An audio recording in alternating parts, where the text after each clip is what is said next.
नमस्कार साथियों, चैनल हिंदी विषय एवं साहित्य में आप सभी का पुनः हार्दिक अभिनंदन है।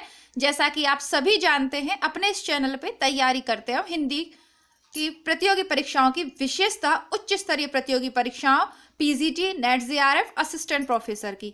इसी के अंतर्गत आज हम कहानी परिंदे पढ़ने जा रहे हैं, जो कि निर्मल वर्मा की एक प्रसिद्ध कहानी है। साथ ही साथ नई कहानी आंदोलन जब शुरू हुआ तो उसमें जो नई धारा के अंतर्गत कहानियां लिखी गई, उसमें परिंदे कहानी विवादास्पद भी रही है और यही शायद इसकी प्रसिद्धि का कारण भी है, और इसीलिए यह नेट के सिलेबस में भी है और साथ ही साथ आरपीएससी असिस्टेंट प्रोफेसर भर्ती परीक्षा सहित विभिन्न राज्य की प्रतियोगी परीक्षाओं में यह कहानी लगी हुई है। अब विवादास्पद इसलिए भी है क्योंकि इस कहानी में आपको जो पूर्व में जिस तरीके से कहानियां लिखी जा रही थी, जहां पात्र प्रमुख होते थे, घटनाएं प्रमुख होती थी, वैसा इस कहानी में आपको कुछ भी देखने या सुनने को नहीं मिलेगा। इसमें मनह स्थिति, विभिन्न पात्रों की जो मनह स्थिति है, उसका वर्णन किया गया है।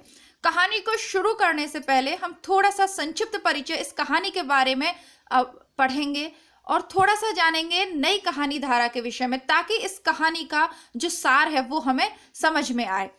अब देखिए, परिंदे जैसी कहानी जिसे डॉक्टर नामवर सिंह ने हिंदी की पहली नई कहानी माना, और इसीलिए यह विवादास्पद भी रही, क्योंकि बाद में अन्य लोगों ने अन्य कहानियों को, देखिए ये हिंदी की पहली कहानी नहीं है, हिंदी की नई कहानी आंदोलन की। नई कहानी आंदोलन का जो समय है वह है 50 से लेकर 60, 1950 से लेकर 1960 के दशक में जो कहानियां लिखी गई, अर्थात स्वतंत्रता प्राप्ति के बाद जो कहानियां लिखी गई, उन कहानियों का जो वर्ण विषय था पूर्व में लिखी हुई, यानी जो कहानियां हमने प्रेमचंद्रोत्तर युग के पूर्व में, प्रेमचंद्रोत्तर युग में और उसके बाद वाले में जो कहानियां पढ़ी हैं, उनसे ये कहानियां अपने वर्ण विषय को लेकर और अपने प्रस्तुतिकरण को लेकर विभिन्न बातों में बिल्कुल अलग थी। तो उसी तरह की कहानी है परिंदे। थोड़ा सा संक्षिप्त जानकारी प्राप्त करते हैं। निर्मल वर्मा की कहानियों में सबसे बड़ा पात्र और पात्रों का परिवेश होता है। वे अपनी कहानियों में ऐसा परिवेश बुनते हैं जिसमें एकांत है। ये केवल निर्मल वर्मा की कहानियों का ही विशेषता नहीं है, बल्कि नई कहानी आंदोलन की सभी कहानियों की विशेषता आप इसे मान सकते हैं। इन नई कहानियों में क्या है? एकांत है, सन्नाटा है, हाड़ है, पहाड़ है, धुआं है, धुंधलका है और एक अजीब किस्म की वीरानगी है। यह परिवेश ही जैसे उनके पात्रों की मनः स्थितियों को प्रकट करता है। अवसाद और हताशा उनके पात्रों का स्थायी भाव है। उनके पात्र नई अतीत में जीते हैं और वर्तमान की अवज्ञा करते हैं। उनकी कहानियों में स्मृति और कल्पना की भूमिका बहुत महत्वपूर्ण होती है और इन्हीं के सहारे प्रकृति के साथ तादात्म्य स्थापित करते हैं। तो ये सारी विशेषताएं आपको नई कहानी आंदोलन की कहानियों में भी देखने को मिल जाएंगी। जैसा कि एक प्लेलिस्ट बनी हुई है, वहां पर नई कहानी, समकालीन कहानी और जनवादी कहानी, ये सभी की क्या विशेषता है वो सब मैंने उसमें अलग से टॉपिक बना के लगाई हुई है। यदि आप उनको वहां समझना चाहें हिंदी कहानी के विकास को, तो वहां देख सकते हैं। फिलहाल हम परिंदे कहानी पर ध्यान आकर्षित करते हैं। परिंदे निर्मल वर्मा की ही नहीं, हिंदी की सर्वाधिक विवादास्पद कहानी रही है। इसका कारण यह भी रहा कि डॉक्टर नामवर सिंह ने इस कहानी को हिंदी की पहली नई कहानी घोषित किया था और परिंदे संग्रह की समीक्षा उन्होंने खूब प्रशंसा के साथ की थी। बाद में साम्यवादी विचार को निरर्थक मानने के कारण निर्मल वर्मा का विरोध आरंभ हुआ और इस कहानी पर भी अनेक आरोप लगे। आज भी जब डॉक्टर नामवर सिंह से कोई बात करता है तो परिंदे संबंधी अवधारणा के बाबत प्रश्न जरूर करता है, और जो चीज विवादास्पद होती है तो फिर वह अधिक प्रसिद्ध हो जाती है। और बड़े बड़े विद्वानों ने इसकी प्रशंसा की है और कई बड़े विद्वानों ने इसकी आलोचना की है, इसलिए यह कहानी और महत्वपूर्ण हो जाती है। इस सारी बहस से परे जाकर देखें तो परिंदे निर्मल वर्मा की एक महत्वपूर्ण कहानी है, जिसमें प्रतीक और संकेतों के माध्यम से पात्रों की मनः स्थितियों का वो चित्रण करते हैं। डॉक्टर नामवर सिंह ने इस कहानी के बारे में लतिका द्वारा परिंदों को उड़ते हुए देखकर हम कहाँ जाएंगे शब्द को आधार बनाकर कहा था कि यह सिर्फ एक व्यक्ति का प्रश्न नहीं है, इनका, उनका, सबका प्रश्न है और मानवीय नियति का यह विराट प्रश्न सारी कहानियों पर छा जाता है। किंतु जब हम परिंदे कहानी को बढ़ते हुए इस कथन की सत्यता को समझने का प्रयास करते हैं तो पाते हैं नामवर सिंह का यह कथन उतना ही अमूर्त है जितनी कि यह कहानी है। यह सच है कि निर्मल वर्मा की यह कहानी एक विशिष्ट परिवेश से संबंधित है और यह सारा चित्रण सामान्य भारतीय परिवेश से भिन्न और विशिष्ट लगता है। वातावरण इसलिए भी धुंधला सा बुना गया है कि इस कहानी के केंद्रीय पात्र लतिका एक एकाकी जीवन जी रही है। ठीक है, अब ये बाकी तो हम पढ़ ही लेंगे कहानी में, तो यहाँ नहीं पढ़ेंगे। नीचे की 2-3 लाइनें और मैं पढ़ के सुनाती हूँ ताकि आप कहानी से जुड़ें। लेकिन परिंदे कहानी में निर्मल वर्मा ने अत्यंत संवेदनशील भाषा में सूक्ष्म और अमूर्त भावों को व्यक्त किया है। कहानी में जो वर्णन और विवरण है उनसे पाठक के मन में तरंगें उठती हैं और केवल अनुभूतियों और संवेदनाओं की सूक्ष्म अभिव्यक्ति के कारण यह कहानी हिंदी की एक महत्वपूर्ण कहानी बन जाती है। तो मुझे आशा है कि अब आप ये समझ गए होंगे कि विभिन्न प्रतियोगी परीक्षाओं में, एमए में यह कहानी क्यों पढ़ाई जाती है। देखिए, थोड़ा सा और समझ लेते हैं क्योंकि हमें बहुत सारी कहानी और गद्य विधाएं पढ़नी है। प्रेमचंद की जो भाषा शैली है सरल है और जैसा कि मैंने कहा सरल सी कहानियां हैं जिन्हें कोई भी व्यक्ति कभी भी किसी भी बुक स्टॉल से बुक खरीद के पढ़ सकता है।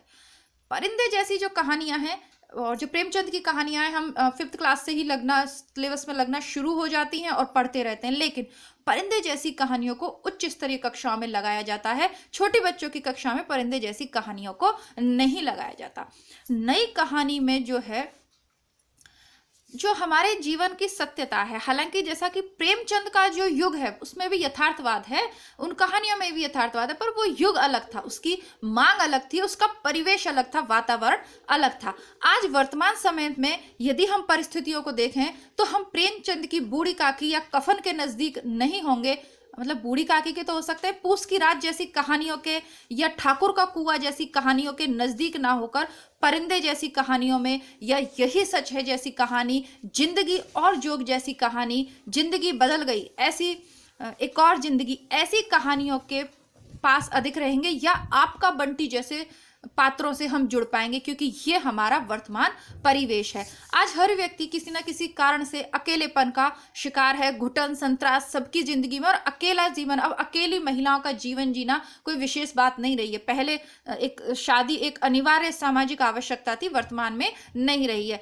तो ये जो अकेलापन है ये कहीं ना कहीं वर्तमान समय में पात्रों में अधिक पाया जाता है और उसी अकेलेपन को व्यक्त करती हुई कहानी है परिंदे। आइए शुरू करते हैं कहानी परिंदे। अंधेरे कॉरिडोर में चलती हुई लतिका ठिठक गई। प्रमुख पात्र कौन है कहानी का? लतिका। लतिका क्या है? एक कॉलेज में, या ये कह लीजिए कॉन्वेंट स्कूल है जो दूर कहीं पहाड़ी एरिया में है, और वहां लतिका वार्डन है। बहुत ज्यादा उम्र लतिका की नहीं है।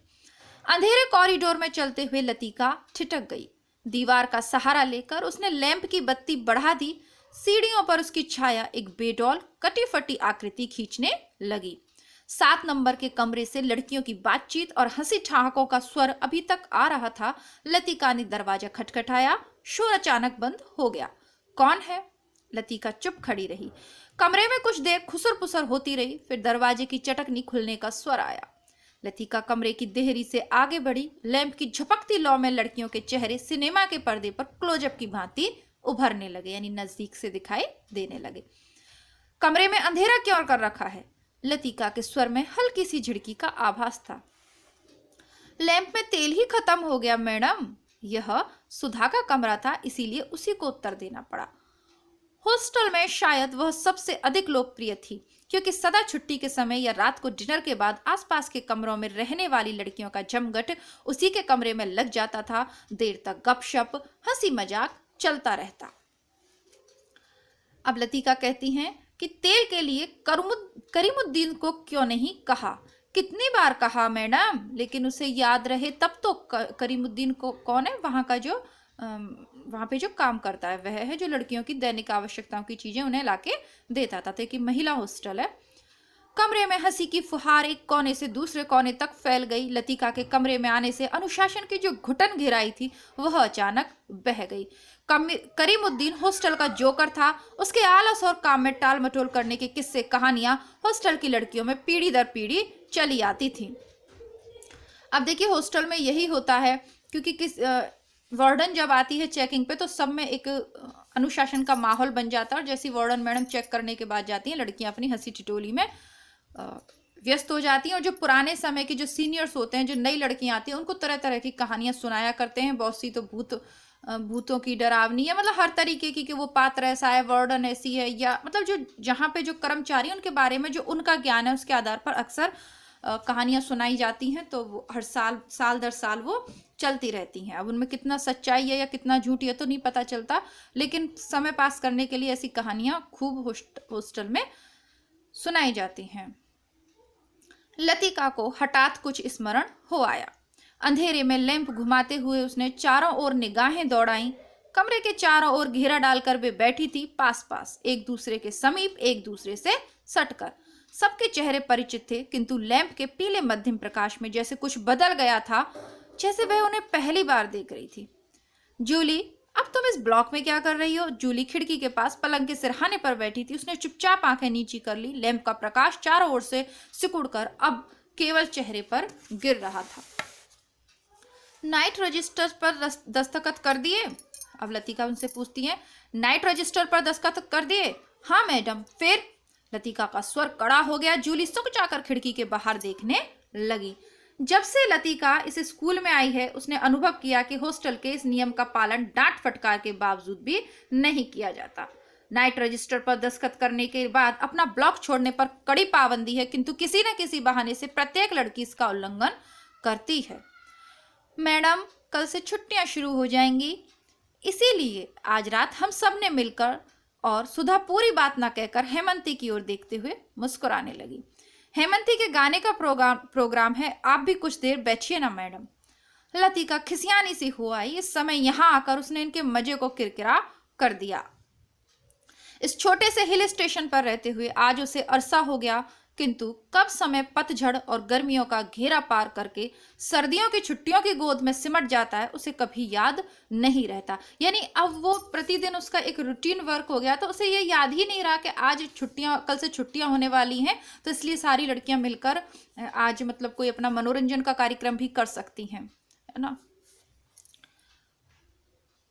और हॉस्टल में देखिए मनोरंजन का कोई वैसा साधन तो इस तरीके के जो हॉस्टल होते हैं जब बाहर आना जाना अलाउ नहीं होता, वहाँ पे यदि कोई अच्छा गाना गाता है, लड़कियां आपस में मिलकर डांस करती हैं, तो इसी तरीके से मनोरंजन किया जाता है। अब इतना जितनी कहानी अब पढ़िए, अब तक का जो हमने हॉस्टल के कमरे का चित्रण जो पढ़ा है, तो ये लगभग कुछ समय के लिए मैं भी हॉस्टल में रही थी, तो ये बिल्कुल वैसा ही है। तो ऐसा लगता है जैसे कि अपना जो समय है वो पुनः आंखों के सामने आ गया। खैर वो इन हॉस्टल्स को आप उस तरीके के हॉस्टल्स ना समझिएगा, जैसे बीएड वगैरह करने के लिए हम लोग हॉस्टल में, तो वो अलग तरीके के होते हैं, वहाँ आने जाने का होता है। लेकिन ये हॉस्टल ऐसे होते हैं जहां आप बिना अपने पेरेंट्स के साथ बाहर नहीं जा सकते। आपको सामान मंगवाना है तो हेल्पर होता है, वो ला के देगा, लेकिन आपको बाहर जाना अलाउ नहीं होता। छुट्टियां होने पर ही आप अपने पेरेंट्स के साथ या जो आपके गार्जियंस हैं उनके साथ आप जा सकते हैं।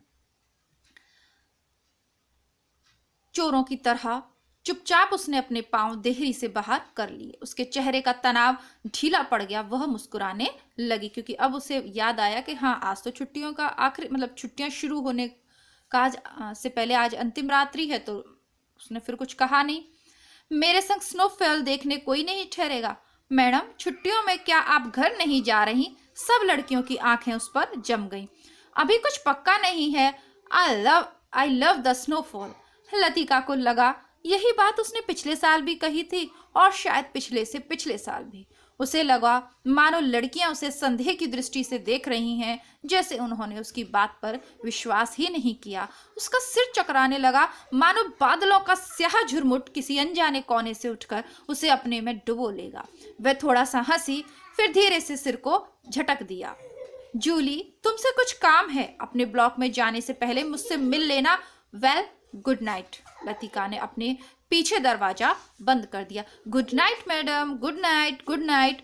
कॉरिडोर की सीढ़ियां ना उतरकर लतिका रेलिंग के सहारे खड़ी हो गई।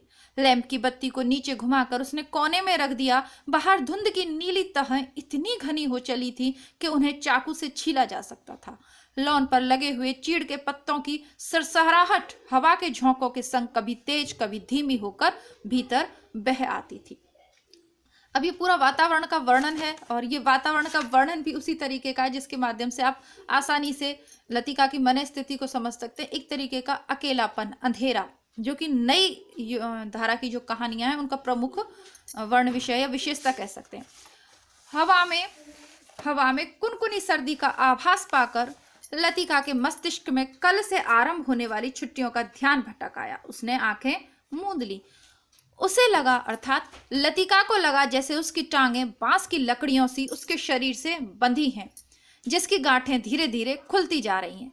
सिर की चकराहट अभी मिटी नहीं थी, किंतु अब जैसे वह भीतर ना होकर बाहर फैली धुंध का भाग बन गई थी। सीढ़ियों पर बातचीत का स्वर सुनकर लतिका सोती हुई सी जाग गई। शॉल को कंधों पर समेटकर उसने लैंप उठा लिया। डॉक्टर मुखर्जी और मिस्टर ह्यूबर्ट के संग एक अंग्रेजी धुन गुनगुनाते हुए ऊपर आ रहे थे। सीढ़ियों पर अंधेरा था और ह्यूबर्ट को बार बार अपनी छड़ी से रास्ता टटोलना पड़ता था। लतिका ने 2-4 सीढ़ियां उतरकर लैंप नीचे झुका दिया। Good evening doctor. Good evening mister Hubert. Thank you miss Latika. Hubert के स्वर में कृतज्ञता का भाव था, यानी उपकार प्रकट करने का। सीढ़ियां चढ़ने से उसकी सांस तेज हो गई थी। वह दीवार से सटा हुआ हाँफ रहा था। लैंप के प्रकाश में उसके चेहरे का पीलापन ताम्र वर्णित हो आया था, जिन पर उभरी हुई हड्डियों का उतार चढ़ाव अधिक तीखा सा हो गया था। जैसा कि अभी मैंने शुरू में बताया, हार्ड भी है, सब कुछ है उनकी बिल्कुल स्थितियों का। अब आप ह्यूबर्ट का जो वर्णन यहाँ पे हड्डियां थक गया है, इससे भी आपको ये समझ में आ जाएगा कि हाँ, ह्यूबर्ट भी बहुत खुशमिजाज या बहुत सुखी इंसान नहीं हो सकता है ना। यहाँ अकेली क्या कर रही हो मिस लतिका? डॉक्टर ने होठों के भीतर से सीटी बजाई। चेकिंग करके लौट रही थी। आज इस समय ऊपर कैसे आना हुआ मिस्टर ह्यूबर्ट? ह्यूबर्ट ने मुस्कुराकर अपनी छड़ी डॉक्टर के कंधों से छुआ दी। इनसे पूछो, यही मुझे जबरदस्ती घसीट कर लाए हैं। मिस लतिका, हम आपको निमंत्रण देने आ रहे थे। आज रात मेरे कमरे में एक छोटा सा कंसर्ट होगा, जिसमें मिस्टर ह्यूबर्ट शोपा और चेखोवस्की के कंपोजिशन बजाएंगे।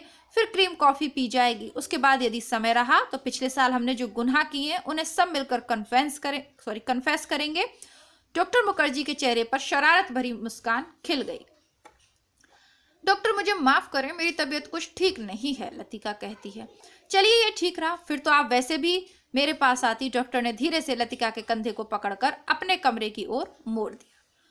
डॉक्टर मुखर्जी का कमरा ब्लॉक के दूसरे सिरे पर टेरेस से जुड़ा हुआ था। वह आधे वर्मी थे, जिसके चिन्ह उनके तनिक दबी हुई नाक और छोटी छोटी चंचल आंखों से लक्षित हो जाते थे। वर्मा पर जापानियों का आक्रमण हो जाने पर वह यहाँ इस छोटे से पहाड़ी शहर में आ बसे थे। प्राइवेट प्रैक्टिस के अलावा वह कॉन्वेंट स्कूल में हाइजीन फिजियोलॉजी भी पढ़ाया करते थे, जिसके परिणाम स्वरूप इस स्कूल के हॉस्टल में ही उन्हें कमरा मुफ्त में दे दिया गया था। कुछ लोगों का कहना है कि वर्मा से आते हुए रास्ते में उनकी पत्नी की मृत्यु हो गई थी, किंतु इस संबंध में निश्चित रूप से कुछ नहीं कहा जा सकता, क्योंकि डॉक्टर ने स्वयं कभी अपनी पत्नी की चर्चा करते ही नहीं थे। वो अपनी पत्नी की चर्चा उठाते ही नहीं थे। बातों के दौरान डॉक्टर अक्सर कहा करते, मरने से पहले मैं एक दफे बर्मा जरूर जाऊंगा। एक क्षण के लिए उनकी आंखों में गीली सी नमी छा जाती। लतिका चाहने पर भी उनसे कुछ नहीं पूछ पाती। जब हमें लगता है कि कोई बात सामने वाला व्यक्ति ऐसा कह रहा है जिससे कहने के बाद वो उदास हो गया, तो उस संबंध में फिर वो नहीं पूछी जाती आगे, तो लतिका नहीं पूछ पाती। उसे लगता डॉक्टर नहीं चाहते कि कोई उनके अतीत के संबंध में प्रश्न पूछे, उनसे सहानुभूति प्रकट करे। दूसरे ही क्षण अपनी गंभीरता को दूर ठेलते हुए वह हंस पड़ते। एक सूखी सिनिकल हंसी भी कैसी है, सूखी,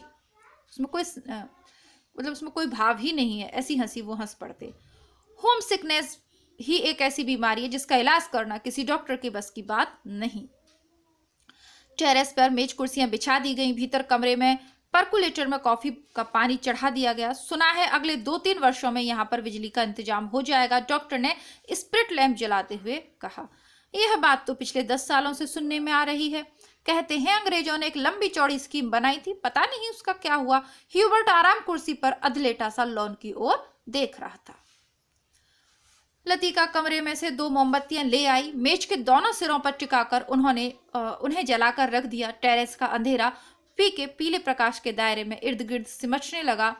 एक घनी नीरवता चारों ओर घिरने लगी। हवा में चीड़ के वृक्षों की साएं दूर दूर तक फैली, पहाड़ियों घाटियों में अजीब सी सीटियों की गूंज छोड़ती जा रही थी। तो अब इतना हम जान पाए कि ये सभी लोग अलग अलग हैं, चाहे डॉक्टर मुखर्जी मतलब अलग अलग से मतलब अकेलापन है इनमें, अलग रह रहे हैं, अपने परिवार के पास नहीं है। लतिका है, डॉक्टर मुखर्जी हैं, ह्यूबर्ट हैं, सभी पात्र अकेले हैं और अपने परिवार से दूर हैं। कारण उसके विभिन्न हैं, अलग अलग कारण हैं जो कहानी में आगे देखने को मिलेंगे। और जो विद्यार्थी पहली बार मेरे चैनल पे कह लीजिए, हम सबका ही चैनल है ये, तो जो विद्यार्थी इस चैनल पे पहली बार आए हैं तो उन्हें मैं बता दूं, यदि आप नेट परीक्षा की तैयारी कर रहे हैं तो प्लेलिस्ट बनी हुई है हिंदी कहानियां, उसके अंतर्गत नेट परीक्षा की सभी कहानियां आपको मिल जाएंगी। साथ ही साथ आप किसी भी राज्य से असिस्टेंट प्रोफेसर परीक्षा की तैयारी कर रहे हो, आप एमए कर रहे हो, जितनी भी कहानी आपके सिलेबस में अधिकतर नहीं बल्कि सभी की सभी चैनल पे मिल जाएंगी। और जो कहानियां आपके सिलेबस में है और अभी आपको प्लेलिस्ट में नहीं मिले उसे आप कमेंट बॉक्स में मुझे लिख दीजिएगा, तो उसे भी मैं उपलब्ध करवा दूंगी। साथ ही साथ हिंदी साहित्य का इतिहास के लिए रामचंद्र शुक्ल की पुस्तक हम पूरी पढ़े आए हैं। नेट के पुराने पेपर सहित प्लेलिस्ट में बहुत सी विषय सामग्री है जिसके माध्यम से आप घर बैठे निःशुल्क रूप से अपनी परीक्षा की तैयारी कर सकते हैं। आपको पुस्तकें खरीदने की भी आवश्यकता नहीं रहेगी, पूरी पुस्तक मैंने आपको उपलब्ध करवाई है। तो चैनल पे उपलब्ध प्लेलिस्ट जरूर देखिएगा और कमेंट भी कीजिएगा। जो कविताएं हैं आपकी वह भी लगी हुई हैं, तो आप उसको एक बार देखिएगा। अब आगे की कहानी देखते हैं। आपस में बातें करते हुए कहते हैं डॉक्टर, इस बार शायद बर्फ जल्दी गिरेगी। अभी से हवा में सरद खुशकी सी महसूस होती है। डॉक्टर का सिगार अंधेरे में लाल बिंदी सा चमक रहा था। पता नहीं मिस वुड को स्पेशल सर्विस का गोरख धंधा क्यों पसंद आता है। छुट्टियों में घर जाने से पहले क्या यह जरूरी है कि लड़कियां फादर एलमंड का सरमन सुने? ह्यूबर्ट ने कहा, पिछले 5 साल से मैं सुनता आ रहा हूँ, फादर एलमंड के सरमन में कहीं हेरफेर नहीं होता। डॉक्टर को फादर एलमंड एक आंख नहीं सुहाते थे, तो डॉक्टर को बिल्कुल भी पसंद नहीं करते थे फादर एलमंड को। लतिका कुर्सी पर आगे झुककर प्यालों में कॉफी उड़ेलने लगी। हर साल स्कूल बंद होने के दिन यही 2 प्रोग्राम होते हैं, चैपल में स्पेशल सर्विस और उसके बाद दिन में पिकनिक। लतिका को याद आया पहला साल जब वह डॉक्टर के संग पिकनिक के बाद क्लब गई थी। डॉक्टर बार में बैठे थे। बार रूम कुमायूं रेजिमेंट के अफसरों से भरा हुआ था।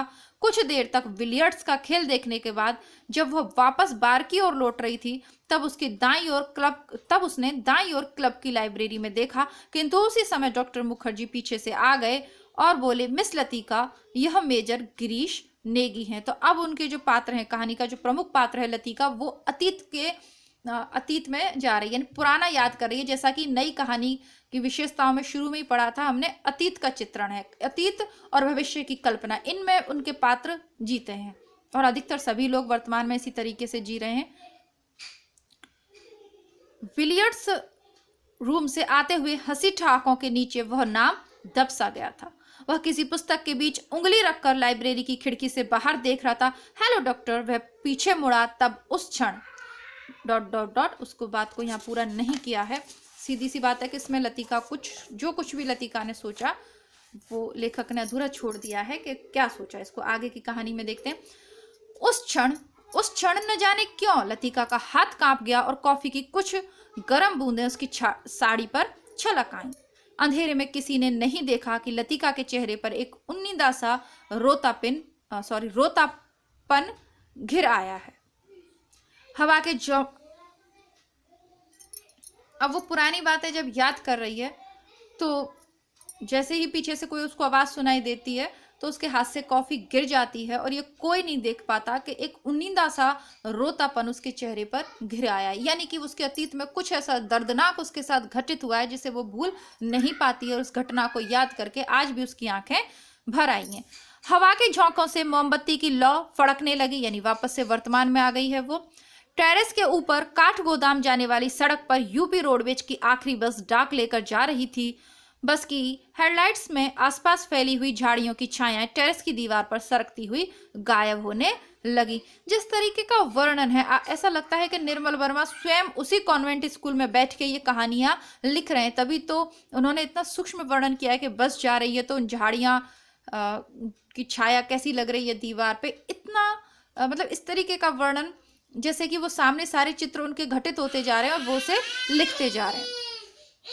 मिस लतिका, आप इस साल भी छुट्टियों में यहीं रहेंगी? डॉक्टर ने पूछा।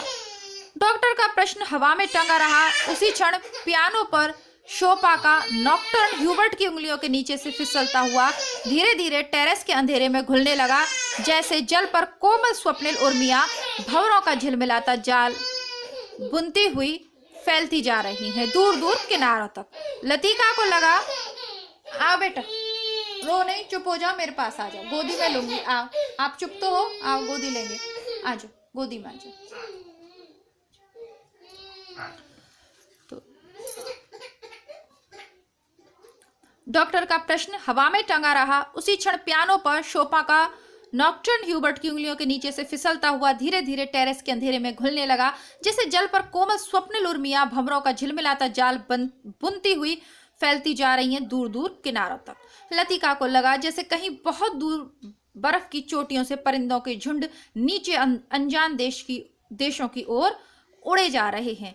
इन दिनों अक्सर उसने अपने कमरे की खिड़की से उन्हें देखा है। धागे में बंधे चमकीले लट्टुओं की तरह वे एक लंबी टेढ़ी मेढ़ी कतार में उड़े जाते हैं, पहाड़ों की सुनसान नीरवता से परे उन विचित्र शहरों की ओर जहां शायद वह कभी जाएगी।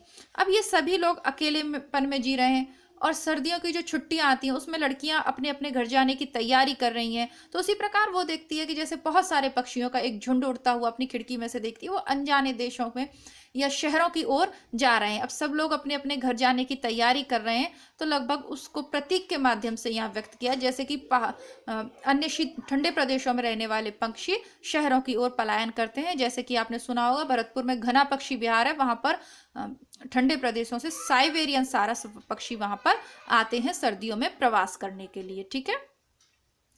लतिका आर्म चेयर पर झुकती हुई ऊँघने लगी। डॉक्टर मुखर्जी का सिगार अंधेरे में चुपचाप जल रहा था। डॉक्टर को आश्चर्य हुआ कि लतिका न जाने क्या सोच रही है। लतिका सोच रही थी, क्या वह बूढ़ी होती जा रही है? प्रश्नवाचक चिन्ह। उसके सामने स्कूल की प्रिंसिपल मिस वुड का चेहरा घूम आया, पोपला मुंह, आंखों के नीचे झूलती हुई मांस की थैलियां, जरा जरा सी बात पर चिढ़ जाना, कर्कश आवाज में चीखना। सब उसे ओल्ड मेड कहकर पुकारते हैं। कुछ वर्षों बाद वह भी हुबहू वैसी ही बन जाएगी। लतिका के समूचे शरीर में झुरझुरी सी दौड़ गई, मानो अनजाने में उसने किसी गलीज वस्तु को छू लिया। उसे याद आया कुछ महीनों पहले अचानक उसे ह्यूबर्ट का प्रेम पत्र मिला था। तो भविष्य की कल्पना करने के बाद वो पुनः दूसरे अतीत में खो जाती है। भावुक याचना से भरा हुआ पत्र जिसमें उसने न जाने क्या कुछ लिखा था जो उसकी समझ में कभी आया ही नहीं। उसे ह्यूबर्ट की इस बचकाना हरकत पर हंसी आई थी, किंतु भीतर ही भीतर उसे प्रसन्नता भी हुई थी। उसकी उम्र अभी भी बीती नहीं है, अब भी वह दूसरों को अपनी ओर आकर्षित कर सकती है। ह्यूबर्ट का पत्र पढ़कर उसे क्रोध नहीं आई थी तो केवल ममता। वह चाहती थी उसकी गलतफहमी को दूर करने में देर ना लगती, किंतु कोई शक्ति उसे रोके रहती है। उसके कारण अपने पर विश्वास रहता है। अपने सुख का भ्रम ह्यूबर्ट की गलतफहमी से जुड़ा है।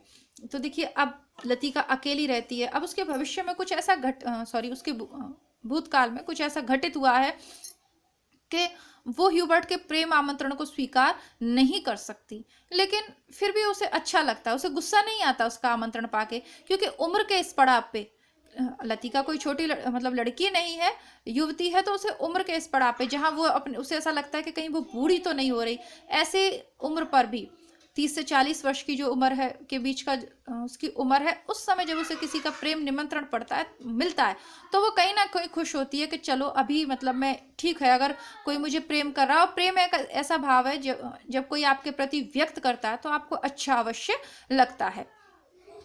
तो यहाँ लतिका को भी प्रसन्नता हो रही है कि वो अभी भी सुंदर है, इस लायक है कि कोई उसे प्रेम कर सके।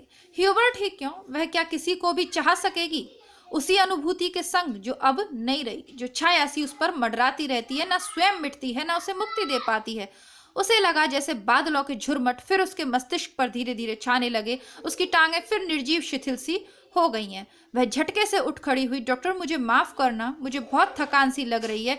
बिना वाक्य पूरा किए हुए लतिका चली गई। अब जो वहां पर आयोजन चल रहा है, छोटा सा उनका जो मनोरंजन का कार्यक्रम है, लतिका का मन वहां नहीं लग पाता, क्योंकि लतिका अपनी पूर्व की स्मृतियों में खोई रहती है। 24 घंटे उसके दिमाग में थोड़ी थोड़ी देर बाद एक अफसास सा छाता रहता है। वो अपने जो पुराना समय है, पुराना उसका जो प्रेम है, उससे मुक्त ही नहीं हो पाई। भले ही वो अकेली है, लेकिन वो इस स्थिति में भी नहीं है कि किसी का आमंत्रण स्वीकार कर ले।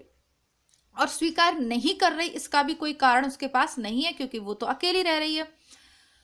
अब आगे की कहानी देखते हैं। कुछ देर तक टेरेस पर निस्तब्धता छाई रही, मोमबत्तियां बुझने लगी। डॉक्टर मुखर्जी ने सिगार का नया कश लिया। सब लड़कियां एक जैसी ही होती हैं, बेवकूफ और सेंटिमेंटल। अब ऐसे लोगों को, ऐसे मनस्थिति में जो लोग हैं उनको क्या समझते हैं लोग, कहते हैं बेवकूफ और सेंटिमेंटल, बहुत ही भावनात्मक हैं जो ऐसी होती हैं।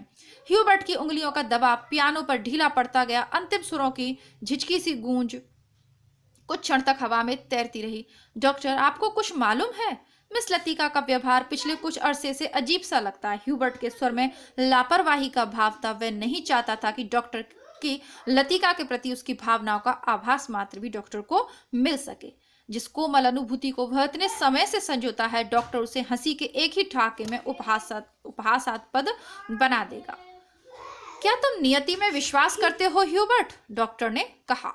ह्यूबर्ट दम रोके प्रतीक्षा करता रहा। वह जानता था कि कोई भी बात कहने से पहले डॉक्टर को फिलोसोफाइज करने की आदत थी।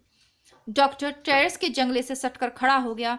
फीकी सी चांदी में चीड़ के पेड़ों की छायाएं लॉन पर गिर रही थी। कभी कभी कोई जुगनू अंधेरे में हरा प्रकाश छिड़कता हुआ हवा में गायब हो जाता था।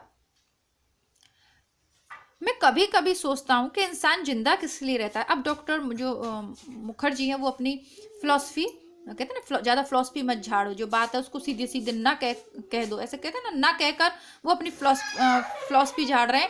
मैं कभी कभी सोचता हूँ इंसान जिंदा किस लिए रहता है? क्या उसे कोई और बेहतर काम करने को नहीं मिला? हजारों मील अपने मुल्क से दूर मैं यहाँ पड़ा हूँ, यहाँ कौन मुझे जानता है? यही शायद मर भी जाऊं। ह्यूबर्ट, क्या तुमने कभी महसूस किया है कि एक अजनबी की हैसियत से पराई जमीन पर मर जाना कितना काफी खौफनाक बात है? ह्यूबर्ट विस्मित सा डॉक्टर की ओर देखने लगा। उसने पहली बार डॉक्टर मुखर्जी के इस पहलू को देखा था। अपने संबंध में वह अक्सर चुप ही रहता था। पीछे कोई नहीं है, यह बात मुझ में एक अजीब किस्म की बेफिक्री पैदा कर देती है। लेकिन कुछ लोगों की मौत अंत तक पहेली बनी रही है। शायद वे जिंदगी से बहुत उम्मीदें लगाते थे। उसे ट्रेजिक भी नहीं कहा जा सकता क्योंकि आखिरी दम तक उन्हें मरने का एहसास नहीं होता। डॉक्टर, आप किसका जिक्र कर रहे हैं? ह्यूबर्ट ने परेशान होकर पूछा। डॉक्टर कुछ देर चुपचाप सिगार पीते रहे, फिर मुड़कर वह मोमबत्ती की बुझती हुई लौ को देखने लगे।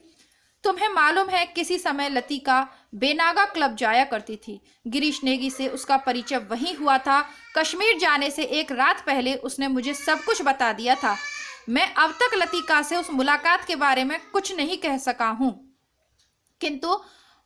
किंतु उस रात कौन जानता था कि वह वापस नहीं लौटेगा। और अब क्या फर्क पड़ता है? Let the dead die. Doctor की सूखी सरद हंसी में खोखली सी शून्यता भरी थी। कौन गिरीश नेगी? अब ह्यूबर्ट उनसे पूछता है क्योंकि ह्यूबर्ट को ये बात पता चलती है जो कि उसे नहीं पता, क्योंकि डॉक्टर मुखर्जी लतिका को लंबे समय से जानते हैं तो वो उस बात से अनजान नहीं है। लेकिन ह्यूबर्ट क्योंकि प्रेम निमंत्रण कर चुका है और उसे ये पता नहीं है तो वो पूछता है कौन? डॉक्टर उसे बताते हैं कुमायूं रेजिमेंट में कैप्टन था।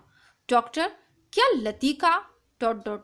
ह्यूबर्ट से आगे कुछ नहीं कहा गया। उसे याद आया वह पत्र जो उसने लतिका को भेजा था कितना अर्थहीन और उपहासास्पद है, जैसे उसका एक एक शब्द उसके दिल को कचोट रहा हो। उसने धीरे से पियानो पर सिर टिका लिया। लतिका ने उसे क्यों नहीं बताया? क्या वह उसके योग्य भी नहीं था? लतिका, वह तो बच्ची है, पागल है। मरने वाले के संग खुद थोड़े ही मरा जाता है। कुछ देर चुप रहकर डॉक्टर ने अपने प्रश्न को फिर दोहराया। लेकिन ह्यूबर्ट, क्या तुम नियति पर विश्वास करते हो? हवा के हल्के झोंके से मोमबत्तियां एक बार प्रज्वलित होकर बुझ गईं।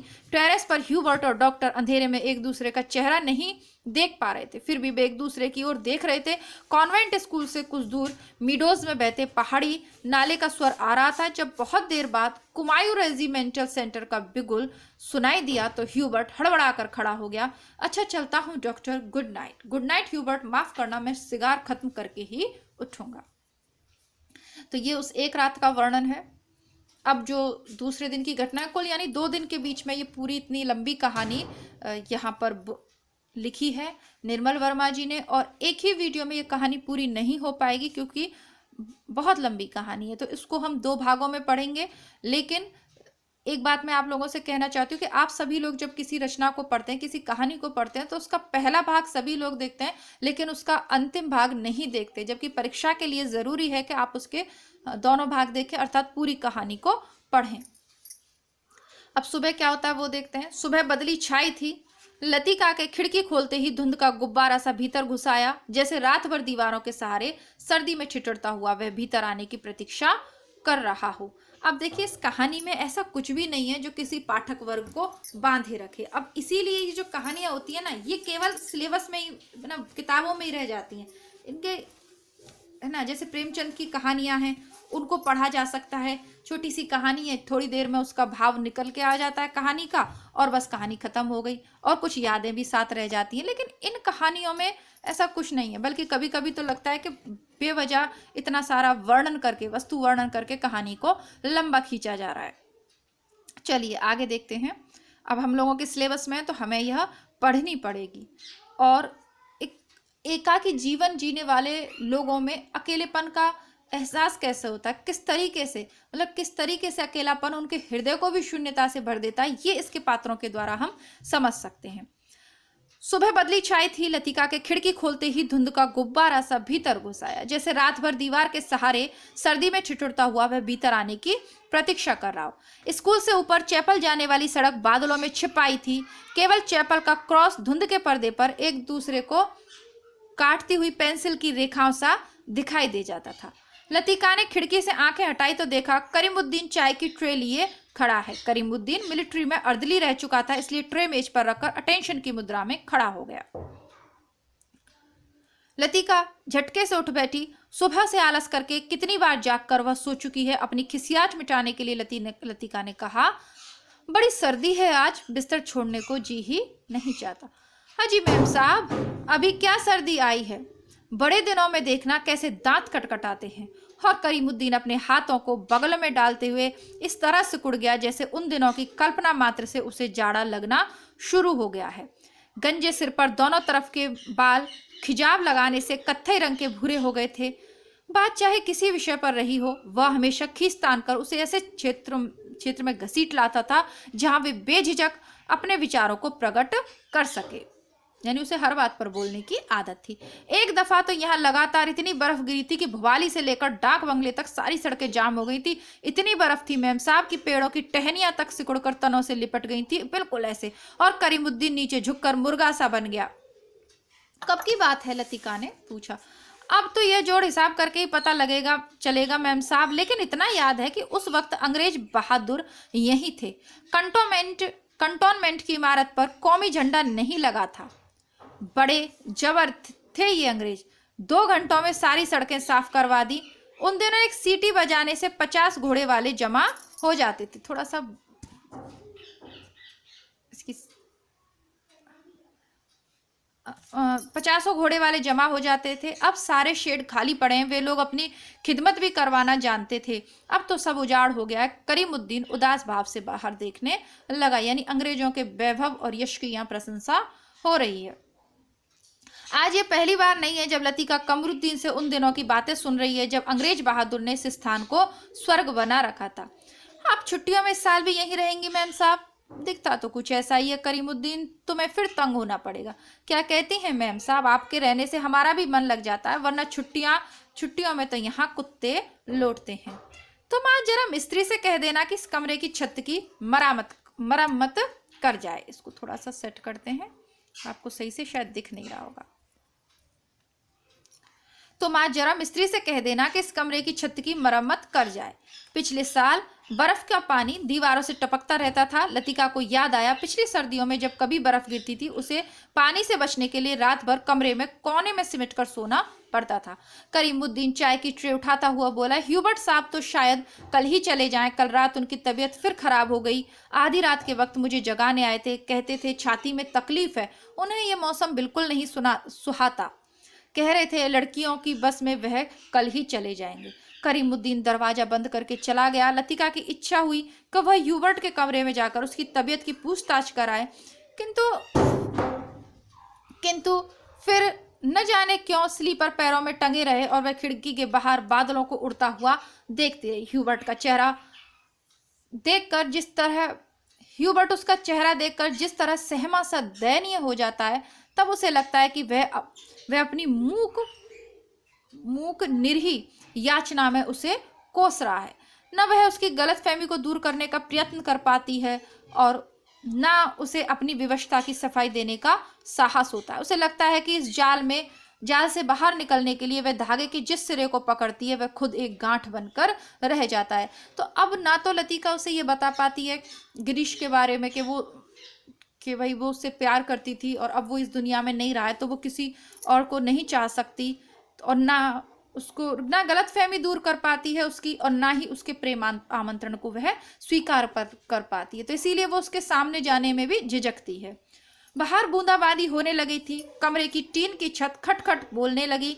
लतिका पलंग से उठ खड़ी हुई, बिस्तर को तह कर बिछाया, फिर पैरों में स्लीपरों को घसीटते हुए बड़े बड़े आईने तक आई और उसके सामने स्टूल पर बैठकर बालों को खोलने लगी। किंतु कुछ देर कंघी बालों में उलझी रही वह गुमसुम सी शीशे में अपना चेहरा ताकती रही। करीमुद्दीन को यह कहना याद ही नहीं रहा कि धीरे धीरे आग जलाने की लकड़ियां जमा कर ले। इन दिनों सस्ते दामों पर सूखी लकड़ियां मिल जाती हैं। पिछली साल तो कमरा धुएं से भर जाता था, जिसके कारण कपकपाते जाड़े में भी उसे खिड़की खोलकर ही सोना पड़ता था। इसी के साथ देखिए आज की जो भाग है कहानी का, इसे यहाँ समाप्त करेंगे। बाकी का इसका जो भाग है कल के वीडियो में हम देखेंगे, और इसकी दोनों वीडियोस आप देखिए, क्योंकि वर्तमान समय में परीक्षाओं में कहानी की पंक्तियां दे दी जाती हैं और पूछ लिया जाता है उससे संबंधित कोई प्रश्न। जैसे कि तीसरी कहानी के विषय में पूछा गया था कि तीसरी कहानी में कौन सा सामान वो अपनी गाड़ी में न रखने की कसम खाता है, हीरामन, है ना। तो इस तरीके के प्रश्न, अब इस कहानी से संबंधित प्रश्न आप कर पाए। एक तो पात्र तो आपको याद हो ही गए होंगे, लतिका, मिस्टर ह्यूबर्ट और डॉक्टर मुखर्जी, 3 प्रमुख पात्र हैं। यूँ छोटे मोटे पात्र आते रहते हैं लेकिन उनके विषय में नहीं पूछा जाएगा। और कुछ महत्वपूर्ण चीज़ें आपको वीडियो के शुरू में ही मैंने बता दी थी। बाकी की कहानी को कल की कक्षा में देखेंगे। मिलते हैं कल की क्लास में, तब तक के लिए नमस्कार, धन्यवाद, जय हिंद।